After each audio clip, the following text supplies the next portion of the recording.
Hi guys! So we're now here in Singapore. So let's do an outfit check. Pero paspas na ni guys kay para dili sayang atong time. So kanya akong shoes kaysa Nike ni siya katong ilang limited edition nga Jordan gani. Then syempre next sleeveless ko diri kay medyo init gyud diri guys.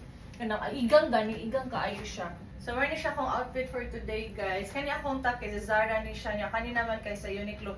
Bago na niya akong jeans guys. So naara gyud ni siya niya. I'm wearing size small. Then for my bag naman, kay kanila akong gamiton, kaninga bag, hinatag rin siya akong auntie. Naging kinangutana asa ni, hinatag rin siya akong auntie. Ganan ko ani kay daghang kay masulod gani. Then niya syempre nag-travel ta daghang kay tag mga dala-dala ng ana lang. So meron siya akong outfit for today. Then siguro kay sunglasses pod ko no kay medyo init gyud siya diri guys. Ano, so meron akong gamiton nga sunglass. Kanya sa Gentle Monster ni siya guys. So meron siya ang akong look for today. Very, simple pero chic and comfortable. So,